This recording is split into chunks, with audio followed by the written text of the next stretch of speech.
As the civil service, you are responsible for the administration of those policies, right? So the result of those policies, it is not necessarily the problem of the civil service. As officials, we don't make political decisions, right? We can see positions and recommend and propose, but it is up to the executive, that is the cabinet, the president, the parliament, to decide to say, this is what we want. Right? So the impact and the result of those policies cannot be blamed on the officials. What can be blamed on the officials is the efficiency of administering those policies.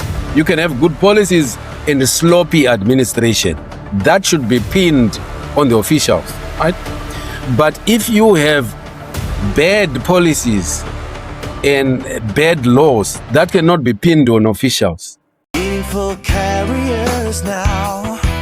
Take the time to take your destiny in your hands now. With meaningful carriers. Mr. Gutu, thank you so much for joining us once again at Meaningful Careers. I was reflecting and playing back on the last episode. I mean, I learned a lot. Your journey is quite rich. So I think today we want to just focus more on your first international role, because I think you gave us a lot of exciting examples about your experience in Zimbabwe, talking to the president, going to the parliament, working with ministers, and so forth. But today I want us to look at your first international role. Thank you again, Mr. Pagua. I'm happy to be back and to continue to share experiences, lessons learned, and anything which may benefit our listeners. So my first international posting was with the International Federation of Accountants based in New York. We had been working with them as they were figuring out accounting standards for the public sector.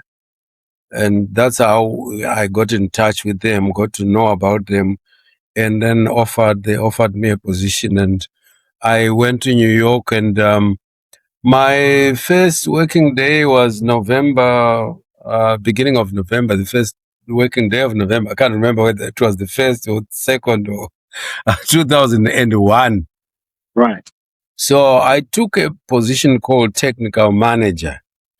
And the International Federation of Accountants is departments, if you want to call them, although now they've registered those departments as separate boards or organizations. The one which I was working for was called the Public Sector Committee. And their task was to develop accounting standards for the public sector. And public sector, they mean governments, local authorities, and international organizations. In the accounting world, there is the International Accounting Standards Board. It is now called International Financial Reporting Standards Board. So they set up the standards which are followed by the private sector. And some NGOs follow those standards. Some governments tried to do that, but they found that there were so many challenges because the way public finances are administered is different from the private sector. The private sector, in most cases, is really for-profit entities. So, their statements are aimed at reporting just that. Have we turned a profit or a loss? And what can we do to make sure that we always post a profit and we're always increasing shareholders' value and so forth? In the public sector, it's entirely different. The public sector's objectives are really to provide service and public goods, like defense, like security, like, infrastructure, roads, hospitals, and schools. And you're not really looking at profit. But you're looking, of course, at value for money, efficiency, economy, effectiveness in the delivery of services. So the financial reports and all the other reports are should be geared towards that, reflecting where the effectiveness of delivery of public services and public goods and so forth. So these are the standards which the International Federation of Accountants Public Sector Committee started to work on. Now, as they worked on those standards, obviously they started with the private sector standards, and then they would work around and change so that they are suitable for a public sector organization, and the focus would be for the public sector. So the team which started the work started around 1999, but they didn't do much. They were just doing many reviews to look at the existing standards of the private sector and to see where they would start and how they would do all the changes to make sure that the standards which come out have got a public sector focus. So when I joined in 2001, I think they had 3 or 4 standards, basically. Now that same body has 50 standards. So you can see the level of work which has gone on in the past 20 years.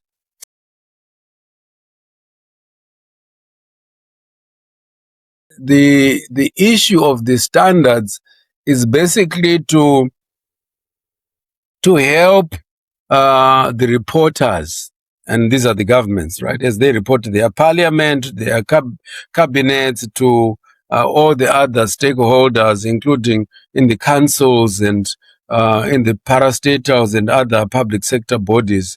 So this body sets the standard so that as you report, the reports are of good quality, and the reports help the issues of transparency and everything else. These reports basically cover the resources which are given to an organization or to an entity, and of course in the form of a budget or any other form, and then the organization will implement its program and then come back to report and say, you gave us this is what we did with it, and here are the challenges which we had, and so forth.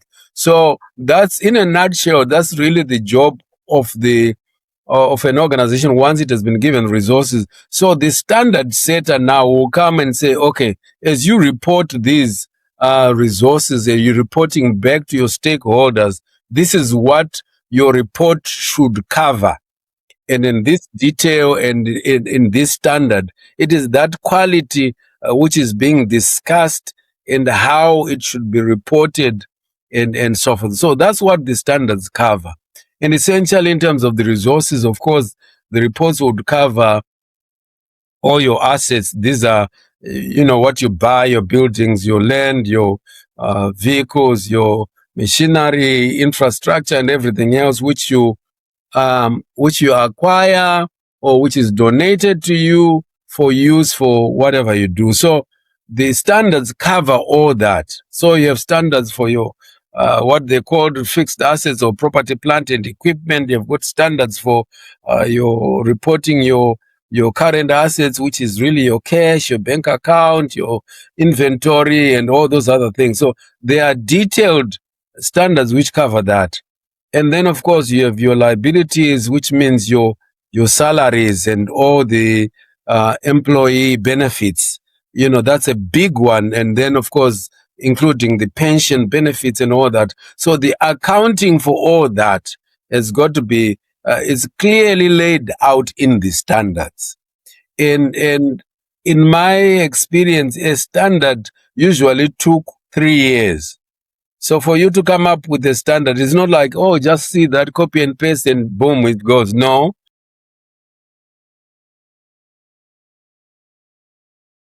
The teams which do that, you look at one standard and sometimes it's distributed amongst, we were 5 people, right? And we were given sections to work on. Then once you have developed your technical paper, of course, your director will take a look at it and say, oh, this is nonsense, Jerry, go back, go and rewrite this, or have you looked at this, have you looked at that, have you looked at that? And then, it's a back and forth. And sometimes you are led by some of the board members in what they call task forces. So you deal with that with your task force, and then they clean it up, and then you take it to the board. The board, met, and I think they're still doing that, met 4 times per year. And each meeting was a minimum of 3 days. Sometimes it would take the whole 5 days or the whole week. And you'll be going through item by item, paragraph by paragraph, to make sure that you cover all the basics and everything is up to standard. And then once you do that, you create what they call an exposure draft. It's not a standard yet. That's why it takes a minimum of about 3 years.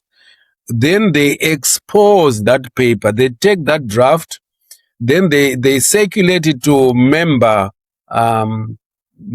bodies, accounting bodies, and some individuals and governments, and they take a look at it and they come back with comments. So you then take those comments back to the board, and they go through all those comments, and you as the technical staff will of course be making notes and comments, and then you go back, you clean up, and sometimes they can completely just tear it apart and say, no, go back and redo your stuff. And that can be quite frustrating. But but usually the technical director really works with the staff very closely and with the task forces to make sure that whatever goes to the board is of a certain and a good quality. So that's what we were doing the standards on. As I said, when I joined, I think they had 3 or 4 standards which had been approved, but this had been borrowed from the private sector standard setting board. And then the work continued like that, covering all those areas which will be in your financial report. If you're looking at your balance sheet, you're looking at your assets, your liabilities, current assets, current liabilities, and then your equity and all those things. So all these standards were to cover all that. Then you go to your income statement or your profit and loss. Again, you're looking at the type of incomes, the type of expenses. And of course, we know in government, mostly it is really the tax, right?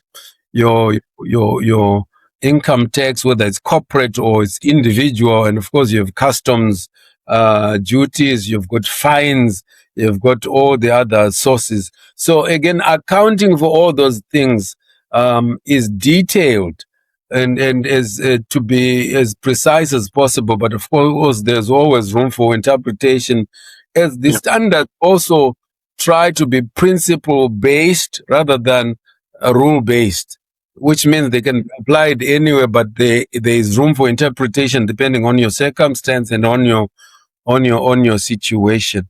So that's essentially, that was the main role which I played. I also was the secretariat. Then I arranged those meetings, the board meetings, the 4 meetings per year. So I would work with my director, and we would work with member bodies whom we would approach and say, can you host us for a meeting? Right? And sometimes they'll say, oh, we're not ready. Or sometimes they say, yes, please come. And so we went, almost everywhere worldwide. We went to the UK, obviously, and we went to Germany, and we went to Cape Town, South Africa, and we went to Mauritius, we went to New Zealand, we went to Australia, we went to Argentina. These were those board meetings, and some of the meetings will be held here in New York, obviously.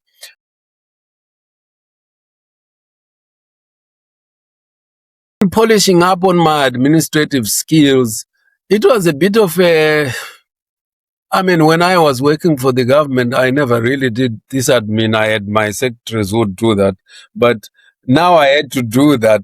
So there's some humbling effect there, and sort of a climb down. Um, I only had one assistant, but I had other colleagues whom I worked with. So in that sense, I had to do a lot of mundane things, but they helped me in polishing up my people skills, my admin skills. Approaching those who would host us, working with them, working with all the arrangements you can think of, provision of lunch, of the breaks, of the program in conjunction with the director and everything else. So that has helped me through the years. I am. It gave me a skill to be both high level and to be detailed. Right? So I can be high level on the issues, but I can still operate at a very detailed level and be able to accomplish. So I have an eye for attention to detail. Even up to now, I'm thinking, why am I not an editor?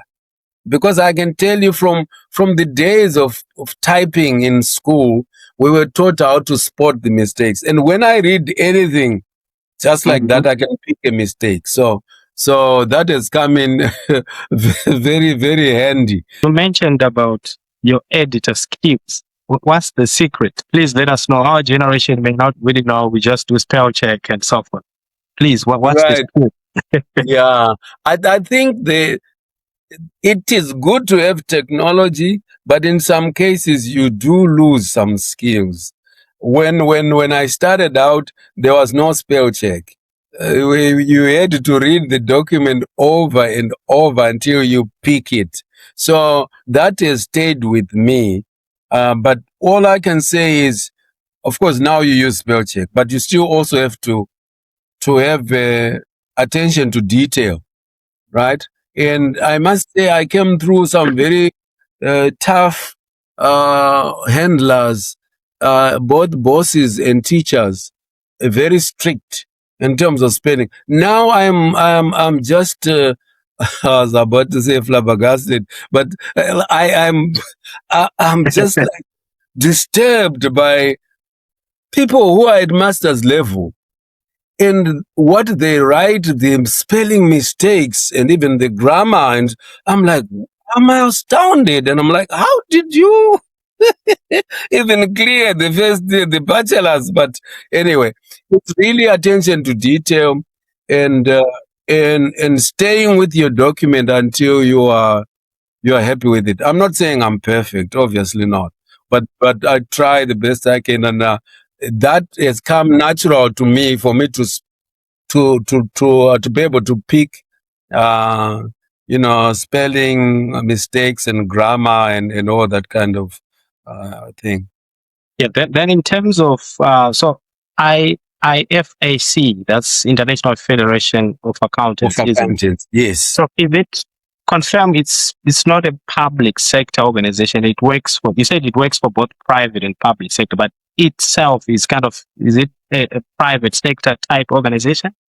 Would you classify it is a public sector organization. Okay. It is actually registered as an NGO. It is registered in Switzerland, right? Although it's based in the US.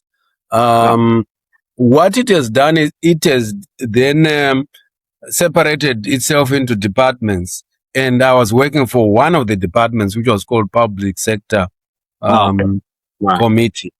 Right. Yes. And we were just like 6 of us with our director. One of the things was we were working in a distributed way before these days of online working and working from home and so forth. It started a long time ago. My immediate boss was based in Australia. I was based in New York. The chief executive was based, of course, in New York, where I was.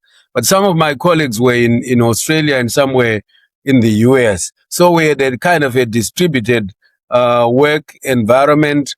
When I start working in the morning, my boss will be knocking off in Australia, right? Yeah. And when he's knocking off, I'm starting work here. So it was a kind of a 24-hour to keep the work going. Whatever he wanted done, as soon as he finishes, he sends it to me. I continue to do it. And then when it comes next morning, he then continues to do that work. So that also helped to fast track the work. But obviously, not seeing each other in person had some limitations. But we would definitely meet at every quarterly meeting with him and with the rest of the team to make sure that the work was going on. You coming from Africa, you're now in the USA for the first time. Were there any major changes that you kind of faced from a cultural perspective or from a systems perspective, or, different organizations and ways of working? Do you want to let us know how you found it on your first day or in your transition? Definitely, because this is the international level, and in most cases, they have the resources. At the national level, you would definitely have some constraints. I remember I was trying to implement the email system, and by the time I left, it wasn't operational. We were just looking at our files. It was all manual. Then you'd pass it to the next guy, the next guy. By the time you get your decision back, is 4 or 5 days. So I went into an environment where it was all, electronic emails. And one of the things which I had to pick up fast is there was no one, calling you and say, hey, we have a meeting. They just send an email. I missed some of the first meetings. The first days, because I didn't check the email. Then people are coming from the meeting and they're saying, Jed, where were you? And I'm like, oh, but I didn't. They said, oh, you didn't check your email? The email is there. And I'm like, so right there, I had to pick up the speed and make sure that I'm always picking on these things and doing that. And of course, we, in Zimbabwe, it's generally, the same culture kind of, and, almost the same kind of people in terms of where you're coming from. And so, but at the international level, you meet people from everywhere as an international organization. So I was working with people from Australia, people from Asia, people from Africa, people from Europe, and people from America. So that was one of the changes there where I had to pick up quickly and be able to understand, the issues of accents and all the other stuff. And, and one of the jokes which I always tell is, if anybody tells me that, you speak with an accent, I said, oh, you wait, just go to my country. You will be speaking with an accent too. You come to my country, you speak like you do like water and all that. We say you are speaking with an accent. So so I say there's no one without an accent. Everybody has an accent, but it's getting used to, because the Scots will speak differently from the Australians and from the Americans and from the British and so forth. Like the Australians will say, I came to die. And you think the guy came to be dead, huh? But they say, I came today, but they say, I came to die. So getting used to all those other different ways. And even in terms of writing, the American English is not the same as the British English. So I had to make some adjustments there. And of course, now with the spell check, of course, that helps you to deal with all that. So those are some of the adjustments, getting along with people and people celebrating different things, birthdays and other holidays which were not a norm in where I was coming from.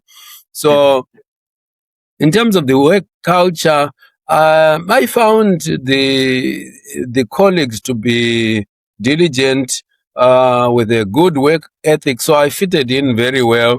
I didn't have many challenges. Also, I've always been a humble person. I don't take offense if somebody reads my article and says, maybe this we can fine tune it and we can do this. I don't have a problem with that. So from time to time, my boss would say, well, maybe here we want to emphasize this, here we want to do this, and we want to do that. So, and then, of course, we would write minutes. That's one of the big things. Thank God for all this other new business. And it actually came when I was retiring from the UN. I used to spend like a month writing a report, 15-page report. But now, in 5 minutes, it's done. Yeah. So those are some of the things I had to again get back into report writing, receive comments. This also came in handy when it did the draft paper, which was then sent out as an exposure draft. It would come back with many comments, and you had to work on the comment item by item, make sure that you address the issues or you explain why you took a certain position, so that nobody would think, oh, this guy is arrogant. Why is he not moving from his previous? So you have to explain and convince, of course, the other people, and then you would do that. So it's the distributed nature of the work.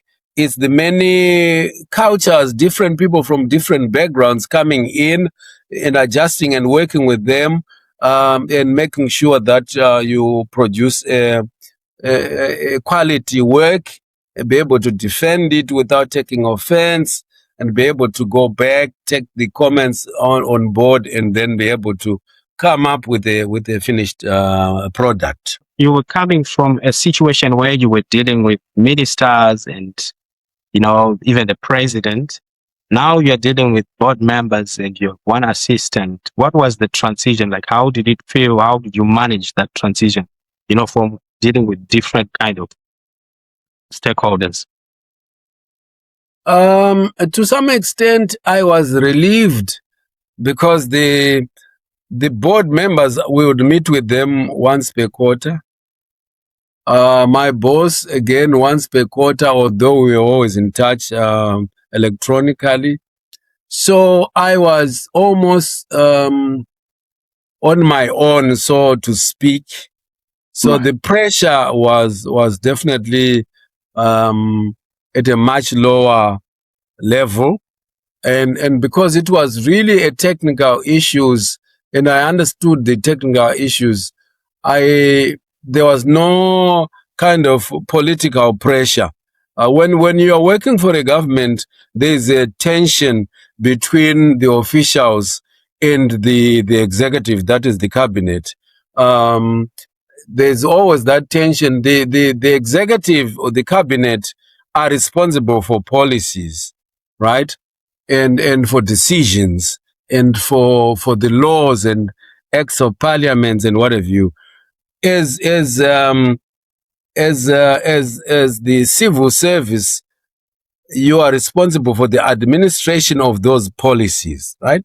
So the result of those policies, it is not necessarily the problem of the civil service. Let me explain what I mean by this, in case somebody may misunderstand me. I'm saying, as officials, we don't make political decisions, right? We can see positions and recommend and propose, but it is up to the executive, that is the cabinet, the president, the parliament, to decide to say, this is what we want. Right? So the impact and the result of those policies cannot be blamed on the officials.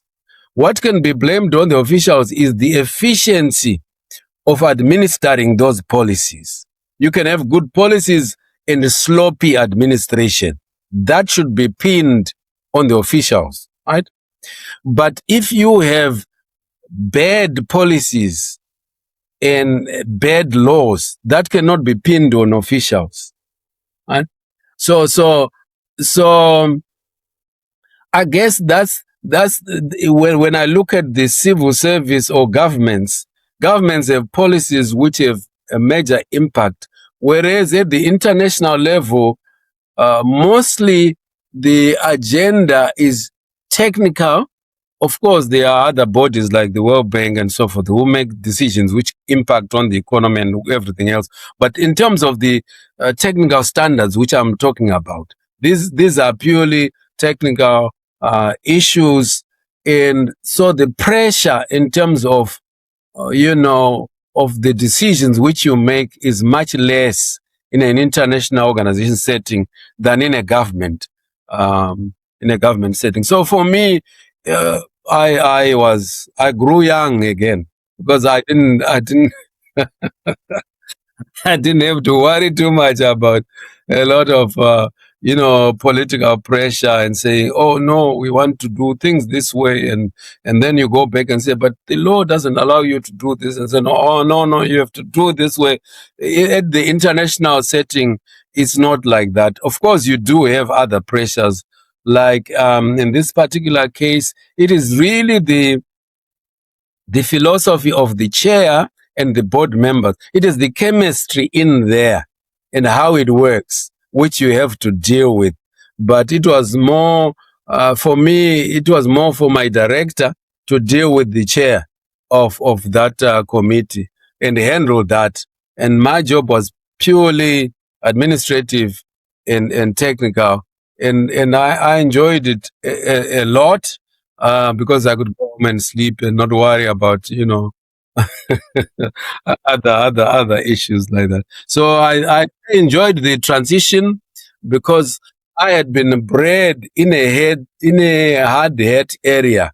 So this light and I could breathe again, and I was motivated professionally because now I was deepening into the accounting issues, and particularly in the public finance and public sector, which was really my bread and butter, and I really enjoyed that.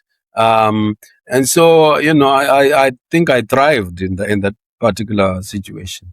Wow, it sounds like this was a very refreshing role, isn't it? Where you're like, this is a breath of fresh air, new lease of life, I would say. So, but is there anything that you missed about Zimbabwe? I think that's one question for me. You're now in the US. Did you miss anything about home? And how definitely. Remember, I am an SRB. I have strong rural background. And for me, home is best. North, east, and west, home is always best. I am a Zimbabwean at heart. Nobody can take away that from me. I'm also a villager at heart. So I missed the community, the sense of community. Here, this is Western culture. People are very individualistic. So in the town where we live, if you know 3 or 4 neighbors, you are very lucky. Nobody cares about whatever. You come here and first days you're greeting everyone. Good morning. A few people answer you. The rest, they are like, are you crazy? Do I know you from where? So that kind of community, definitely, even up to now, I still miss that. My colleagues were very civil, good, but we were never as tight as I was with my workmates back home in Zimbabwe. So there's a gap there. That's what I would say. Probably I missed most. I still miss even up to now. Okay, then one good thing that you took with you from Zimbabwe, whether it's a skill, a strength, or a characteristic or an attribute, is there one good thing that you say, I'm glad I'm from Zimbabwe because I got this and I'm making it useful here in the US, in your first one? We are well, in every barrel there's always a bad apple, but generally speaking, as an African, as a Zimbabwean, we are very hospitable people, right? We love people, we respect people, and we have respect for work. We have a great work ethic. I'm not saying you won't find a Zimbabwean who is sloppy and lazy and very rude and crude. You will, but the bulk of us, people who are proud to carry our name, to carry our nationality and everything else where we go, and even our culture. We are a communal oriented people and always love people and try the best we can, to help to support other people. So that goes. That's my observation. Somebody could observe differently, but that's my observation about us, where we come from.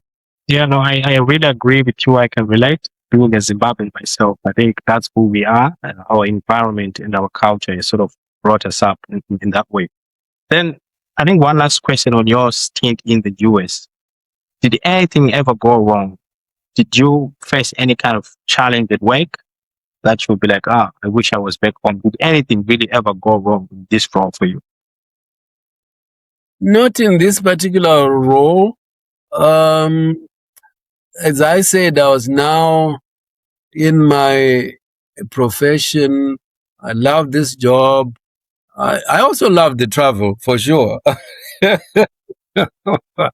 And so it was enjoyable in every sense. The only thing is, after the third year, it becomes repetitive, and also standards. I think are meant for, and somebody may criticize me for this. I think they are meant for mature people or old people. As I said, one standard will take 3 years. You go paragraph by paragraph. And if God doesn't help you, the chair changes in the middle before you finish the standard. The new chair is going to tear everything apart, and you start all over again. Those are some of the things which I found to be quite challenging, but you understand that at the international level, you've got to deal with all kinds of world views, perspectives in handling a matter. So you work with that, you roll with the punches. There's one standard, it's called social benefits. It took 13 years instead of 3 to be completed. So you can imagine the frustration. It's almost like a paralegal process which they follow. So, but if you are mature and you are ready for it, it's exciting.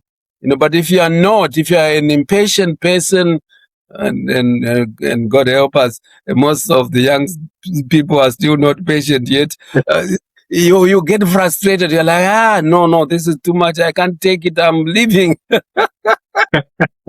But I was mature. I mean, I was 40 then, so I could take it, and it helped me develop the technical skills.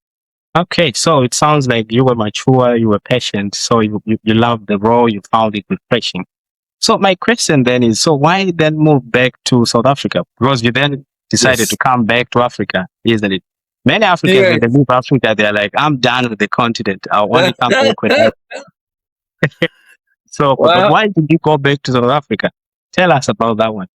Yes, as I said, I'm still a true African in my heart, so I miss the community. Somehow I got disenchanted. I don't know how whether it was a spiritual or what, but I just like, I miss home. I miss home.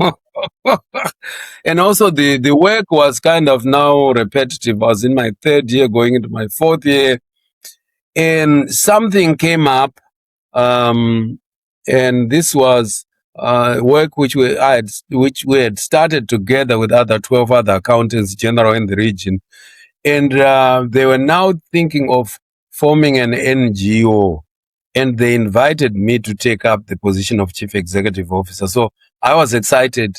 I spoke with my wife. She said, okay, that's fine.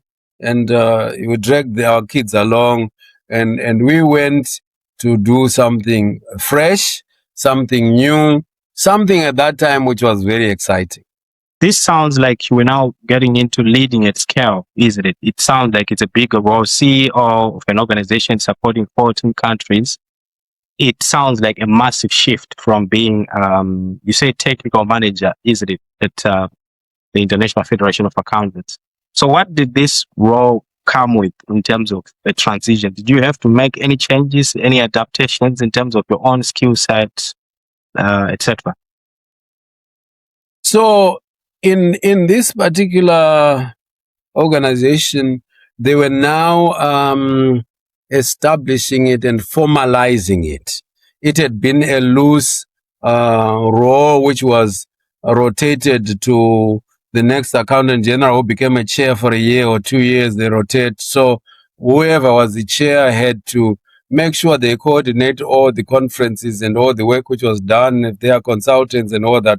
Now they wanted to centralize that, establish a secretariat, and then that secretariat would work with whoever is the chair and make sure that they deliver and support. Essentially, it was a support mechanism to all the accountants general of that association. It was called the East and Southern Accountants General Association, so ISAG in short. So the chair invited me and said, "You feel you can help us with this?" Because I'd also been a chair of ISAG, and we had also, held hosted the meetings when I was still accountant general. I think it was in 1998, and Minister Murer was our minister. We held it in Victoria Falls. The minister came to open the workshop. All the accountants general in the region were there. And Victoria Falls is an exciting place. So everybody was like, yeah. And we were so happy. So when they invited me to come and formalize and establish that organization, obviously it resonated with me. I had my ideas. They also had their ideas. And I thought, this would be a good opportunity. I consulted with my boss at IFAC, and he said, yeah, it's a good position, and you grow in this position. And as you said, it's at a high level. You're the CEO, rather than just being one of the technical staff in an outfit which is there. So I moved towards the end of 2004. Moved with my family to South Africa.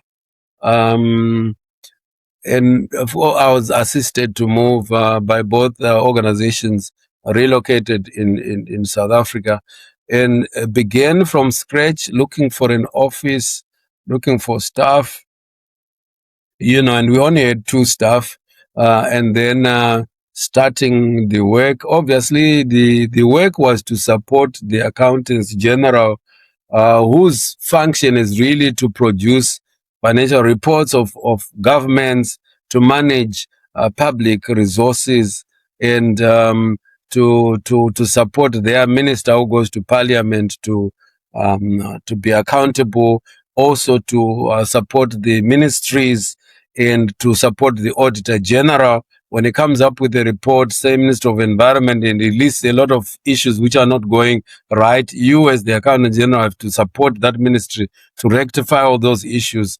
Public Accounts Committee in Parliament will be calling you and wrapping your fingers and stuff like that. So my role was now to support these people to make sure that their people are capacitated. So it was a capacity building initiative which we were setting up, and we were rolling out, and we were supporting. At the beginning, it was 12 governments from Uganda to South Africa, including Mauritius.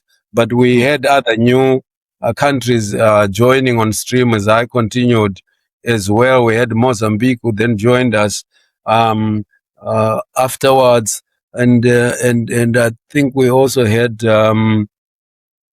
Rwanda joining in. So it was now 14 countries, all in all. In fact, most of Eastern Southern Africa was in there, except the DR Congo and Angola. But the rest of those countries were in that association. And so I began, established the offices in Pretoria, then worked with the chair to map out the agenda. The agenda was capacity building, putting on training programs, and then convening the annual meeting of the accountants general, which would rotate from country to country. So I'd already garnered that experience at IFAC. So that came in very handy. It was easy to negotiate. And also, of course, soliciting for funding from the donors, because we had very limited scope in terms of getting subscriptions from the government. I think we're asking like $10,000 per year, and some governments were complaining. So I had to go and solicit funding. and the Swedes were very good to us. They continued to fund us. The World Bank came in with a grant of $500,000, just like that, and other people came in with the technical skills. So it also taught me to network and to market the organization, and also to look for others who would not necessarily give us money, but they would bring in the capacity. We worked with SAICA, which is the South African Institute of Chartered Accountants. We also worked with ACCA, Association of Certified Chartered Accountants. And then and these would bring the trainers and wouldn't charge us. So we found that to be very, very helpful, because training people in these programs is not cheap. So when they came and it was pro bono, it was really very helpful. We also networked with universities. So the university we used to work with is the University of Pretoria. They were the ones who helped us to design our core course, which was really financial management. So they helped us design it, and they provided the lecturers who would present that, and they didn't charge us. This was pro bono. We also worked with the University of Botswana. That's where we did our internal audit course, and they would help us. But here we had to find consultants who were going to run the courses, and of course the consultants would have to pay. We also linked up with the University of Dar es Salaam, and they were running both the internal audit and the financial management course for us with consultants.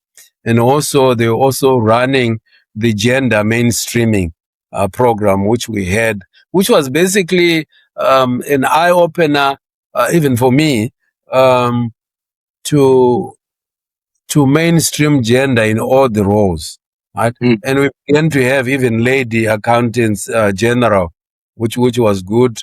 And it helped me to value the girl child, you know, and understood that this is critical, this is important, and that our people had to have that mindset, to open it up and not to cling to this male-dominated values which we always have, and think, oh, the accountant general ought to be a man, the minister ought to be a man, and all that. So that course was very good. It helped even our members who came for these courses. So we were a capacity building enterprise.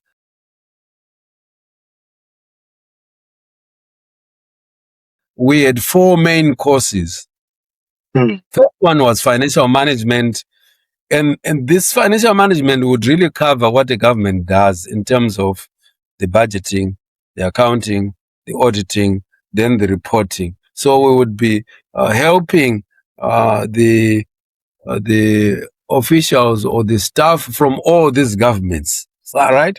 So all the 12 of them would have to send a minimum of 10 people per course. So when I joined, this outfit was training like 140 people per year, but we ramped that up to 400 people per year. So it was pretty significant, and the courses were very popular. So financial management course was good in terms of the sharing of the different countries where they are at in terms of best practice. And then we had gender mainstreaming, which was really also very helpful, even in terms of just the mindset of our officers, and helping they take the message home, and very helpful. Then we had tenure audit, which we ran with the University of Botswana, and we also had support from the International Internal Audit Association in terms of the materials and all those things, and they wouldn't charge us for that. And then I started a program on the International Public Sector Accounting Standards. So what we were developing at IFAC, I then came to do a course in conjunction with IFAC. They helped us a lot with the materials. I was in good books with my former boss and everybody else. So they really supported us and helped us to design a course and a program. The only challenge was not many people at that time really knew or understood. So I would have to go and run the program. I remember I ran the program once in Eswatini or former Swaziland, in Bavane for 3 days. When I came back, my voice was hoarse and I was thoroughly exhausted. And I'm like, what was I trying to do? That's when we got the idea to link up with the South African Institute of Chartered Accountants, because they knew those because they participated at the board of IFAC. So they gave us a resource person who was very helpful to us, and also ACCA, very helpful. So we started that program, which was really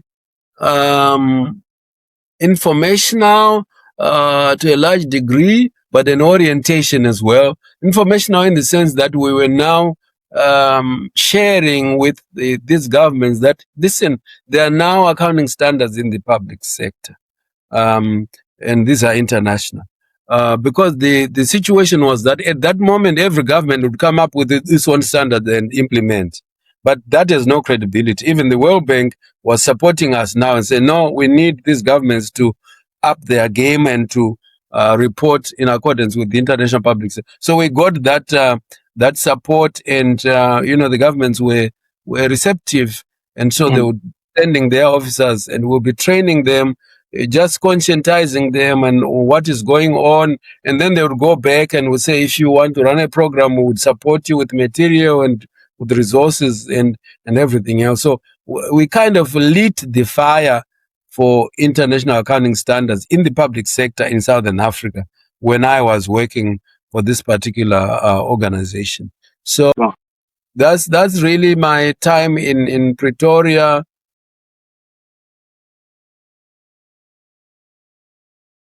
The environment in South Africa wasn't as conducive as I thought, which was one which also disturbed me.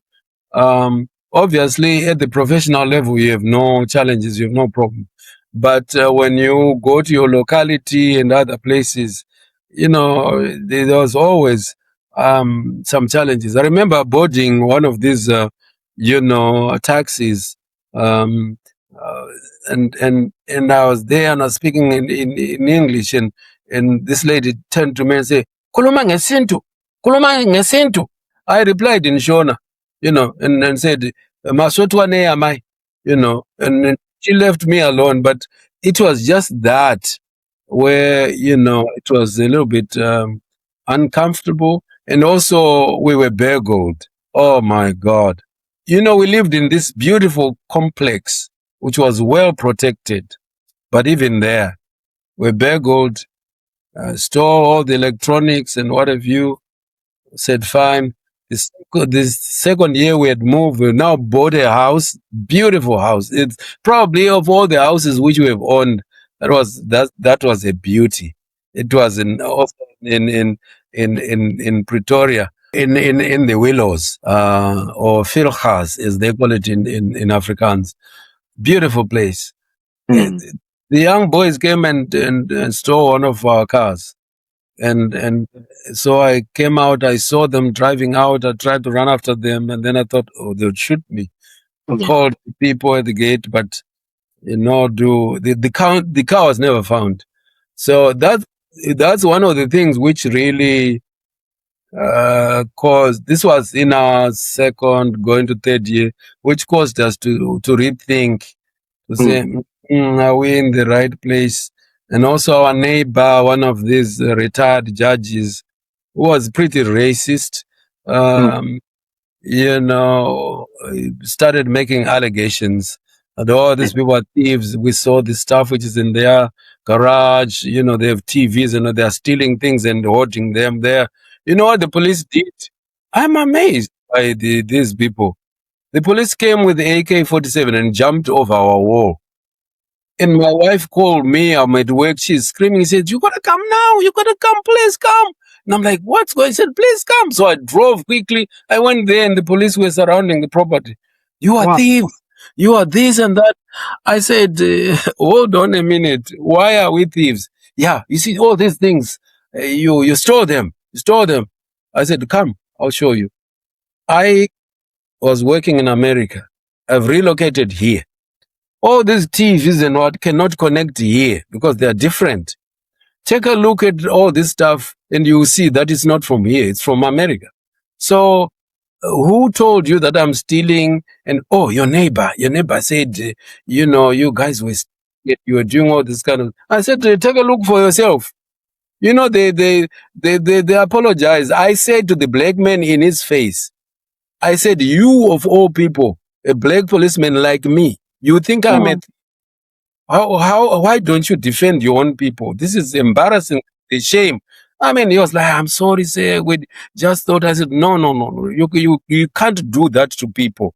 That is right, And so they left, they apologized. And then again, we got something. One of my sons was being sued. They said, oh, he did this, he did that. Oh, and so we went to find a lawyer again to defend ourselves. And the lawyer was very good. He actually said to the police, okay, prosecute him now. Or if you don't, I'm going to prosecute whoever is making these allegations.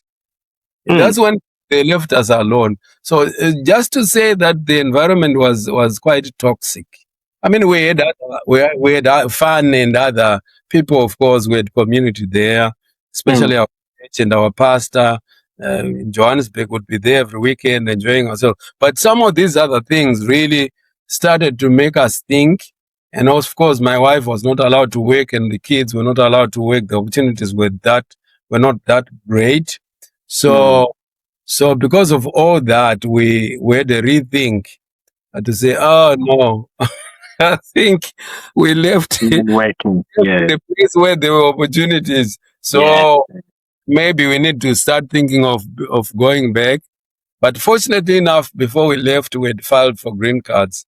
The green cards had come. So after approximately close to 3 years, we decided to come back. So I resigned and I left. But I left an organization which was in full swinging, operating very well, running the courses and the programs, and there was an empowerment to the accountants general capacity building initiative, which was very helpful.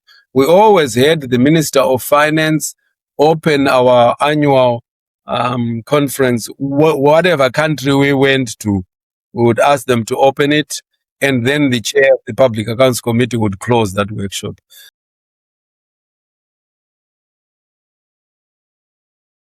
I remember going to Malawi and we had the workshop. We asked the Minister of Finance to open the workshop, and he was Aleke Banda at that time. So, did very well. And then when we were having lunch with him, I said, you speak like a Zimbabwean. Your accent is not Malawian. How come? What's going on? He says, I'm an old man, Jerry. I went to Southern Rhodesia. I went to Rhodesia University. That's where I was trained. Remember, we were one country. We're not many countries. We could go anywhere. So I was trained in Salisbury. That's where I got all this. Amazing. I was really pleasantly surprised. But I am happy that at IFAC, I made my contribution. It was almost like payback, both to the African continent and to the profession in the region, particularly in the public sector. So we came back in 2006, end of 2006. Wow, that sounds like it was leading at scale, impactful on your end in terms of career, but quite challenging in terms of your family as well. But that's what I kind of picked in terms of your stay in South Africa. Yes. My question is, how did you then balance, the pressures of being a CEO, leading at scale, and then the challenges in your personal life? Did they at any point kind of affect your performance and delivery And if so, how did you then balance and manage to still achieve what you achieved at this organization? How did you do that? I think the good part is it was almost like at the International Federation of Accountants. When you are CEO and your chair is in Uganda, you kind of run the show the way you want it, right? And we also got on board many consultants for all these programs, which initially I began, and I was trying to do many things, and I would come back so exhausted and almost like collapsing. We then came up with the issue of contracting locals also for those positions, and we got the funding from the World Bank and from the others. So that took a big weight off my shoulder, and therefore I was able to focus on strategies and on the main thing. So that was very helpful.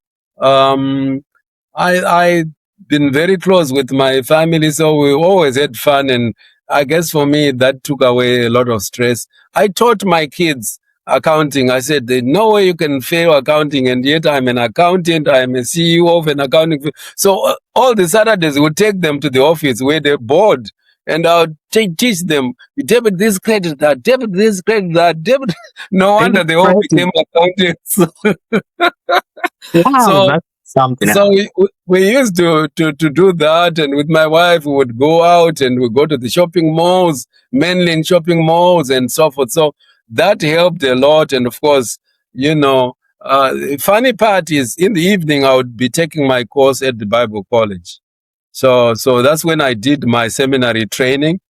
I didn't go for full time. No, I was doing it part time, but keeping up with those who were in full time.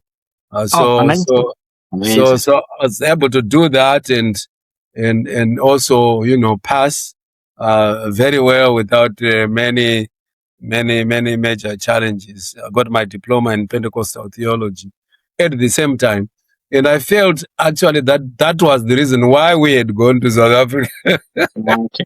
so that I'll go to Better Bible calling. so that I'll go to Bible school. Yes. Because I'd felt the call for a long time, but I kept postponing. But when I went there, I said, "This is the time to do it." So that helped in terms of relieving stress, and we had many good people around us. Unfortunately, some of them have passed. Pastor Knox Ngulube, very close a person to me, and he really encouraged me. So we had family, and of course Pastor Erasmus also. We're still very close even to today. Wow. No, that's really helpful. I have got about two more or so questions. Because I'm talking to somebody who was a CEO. So my understanding and my perception of a CEO, at least from my experience in Zimbabwe, it was kind of a high level figure, somebody who everybody is scared of. When they walk into the room, people freeze and people want to please this kind of figure called the CEO. So I want to hear from a CEO's perspective.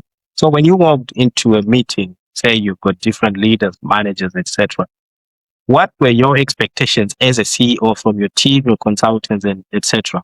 And what kind of unimpressed you quietly that people never knew that they were actually not helping their case here? Or what kind of impressed you?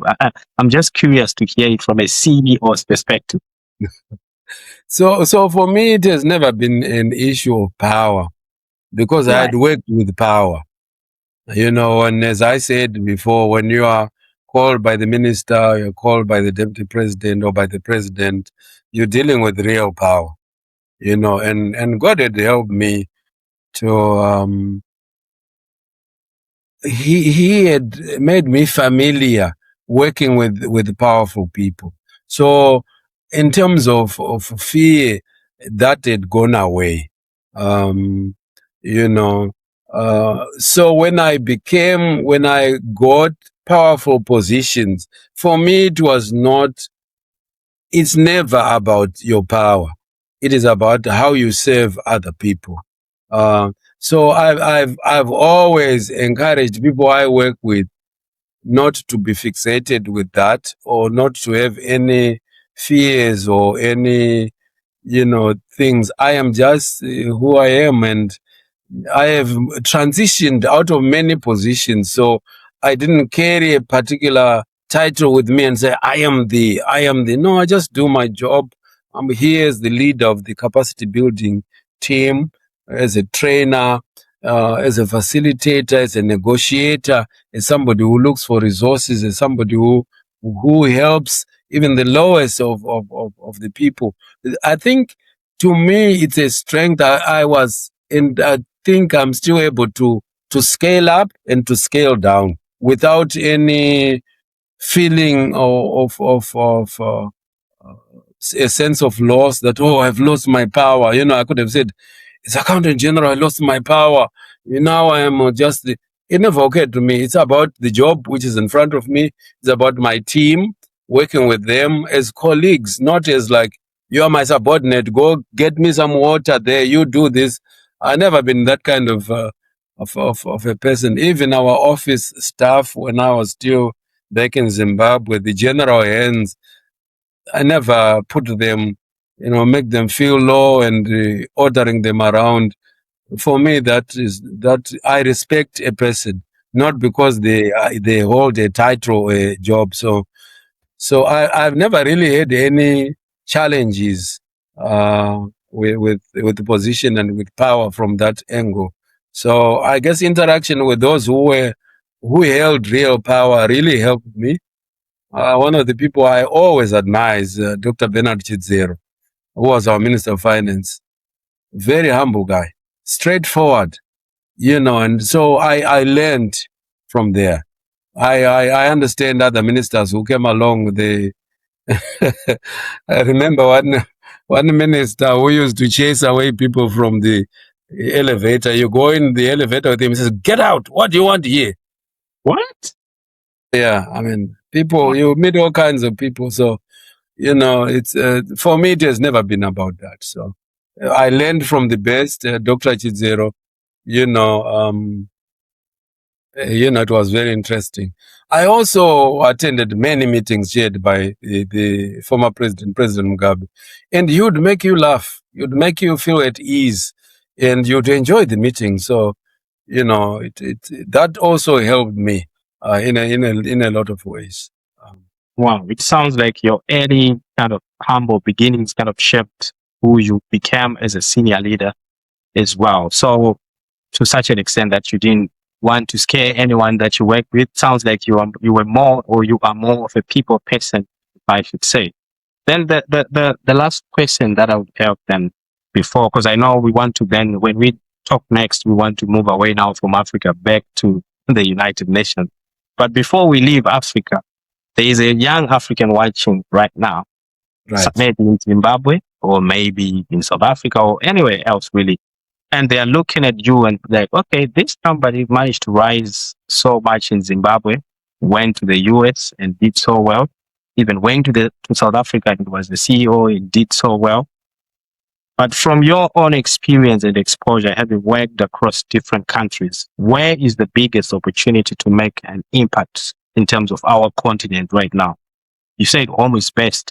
So I'm wondering, what advice would you have for any young African? For young Africans, if I can make it, you can make it. That's my advice, obviously. What I would, I grew up in a different era, and obviously now it's a different era as well, even in Africa. I grew up in an era where we were colonized. We were not independent, and therefore the opportunities were minimal, right? And you could only aspire to be a policeman or a teacher or a driver or a clerk. I would say now the opportunities are much wider in Africa. Also, I think our countries emphasize so much on arts and social studies. There was a big emphasis on that. But I think there's been a shift now to what they call STEM. These are the sciences and technology and mathematics and engineering and so forth. So I would say to any young African, try and get into those. I know sometimes it's really an issue of gifting, but that's where the world is going, right? And if you are in one of these STEM um, professions, I'm not saying the social sciences are, like lawyers and accountants. There's still opportunity there, but I'm saying now I think it is that, and it is also entrepreneurship. Um, I know it's not easy to start, but that's where I think the biggest opportunities will arise. Uh, of course, it needs a lot of support from the government, from other stakeholders for building incubators for businesses. But that's where opportunities do arise. Of course, there are issues of capital and the market and so forth. But I think that's where the focus ought to be. I don't have all the answers, but I can tell you that's a big place to be explored both by governments and by individuals and by our economies and communities to really go into entrepreneurship and to facilitate these young people, some of them who are doing fantastic experiments which change lives so dramatically. That's where I would urge, if I was advising a government or a community, I would say, hey, try and see how you can get your kids into technology related professions and help them, set them up to make sure that they build that into either a communal business or an individual business and so forth. Of course, the social sciences will always offer opportunities. There's always need for accountants, whether AI or not, and lawyers and social welfare workers. And I'm not putting them down, but I'm saying for the bulk of, and for the society also to advance, I think we need this science-based, technology-based trust as a society, as a community. And our young people, if they can be trained more and more in those areas, that would really, propel our societies and our economies to greater heights. Wow. No, thank you so much. That's very helpful. And I'm sure this is going to be some advice that's going to be taken on board by anyone wanting to pursue their career in whatever direction. I think as we conclude, I was wondering, do you have anything else that you really want to add based on the two jobs that we're focused on for you, the IFAC one and the one in South Africa? Is there anything else that you would want to share about those two roles as we wrap up today? I would still want to emphasize the issue of grace. Listen, somebody came and asked me, are you a chartered accountant? Why do they give you this job at the International Federation? I said, I am not a chartered accountant. I'm a public sector accountant. So I don't know where people differ, and I don't know where my listeners are at. I have found grace in the eyes of God. Through all this, it was just one opportunity closing and another one opening. I didn't force any door. As I said, I was invited to almost all the jobs which I've done. I was invited. Somebody saw me doing something and they said, oh, this is good. You're good at this. We have an opportunity, and they invited me, and the same thing, I had worked with other people very well. So when they wanted to start an office, they thought of me. They said, Jerry, we want you as CEO to establish this thing. So I would say, work well with people. Always apply yourself. Be humble. Be civil. Be approachable. And of course, hey, seek God's face. He's the one who knows that now the time is right. He says he opens the door which nobody can shut, and he shuts a door which nobody can open. So for me, that is a central theme in my life. I love the Lord with all my heart. I serve him as much as I can. As you can see, even when I was working, I was going to Bible school. And when I finished that, when I came here, as I was working, I was supporting a pastor as an assistant pastor, until I also became a pastor while I was still working my secular job. So for me, grace, grace, and the love of God they open opportunities for you if your heart is right with Him.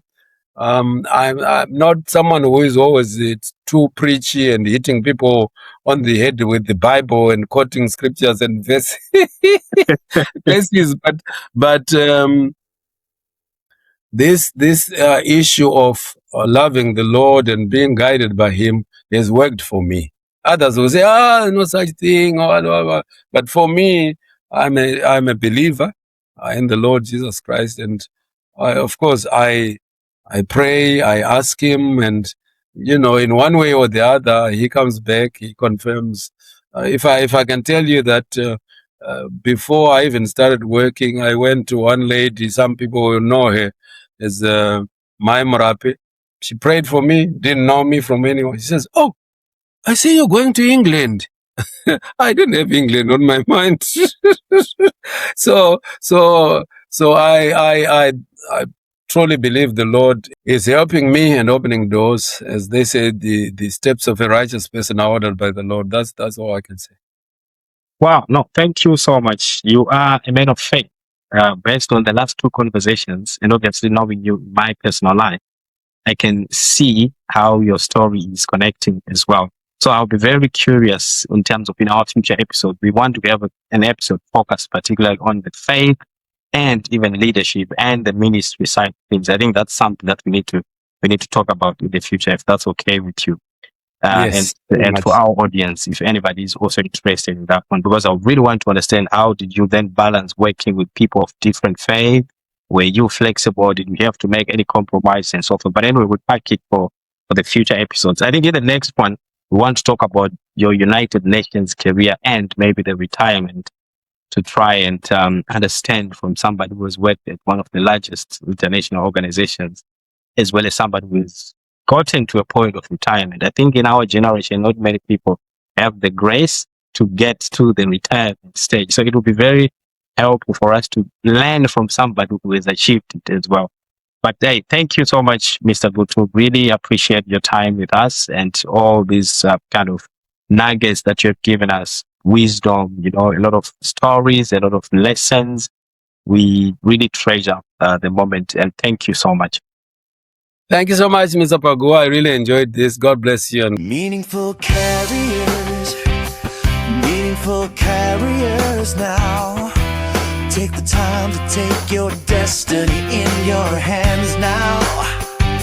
With meaningful carriers.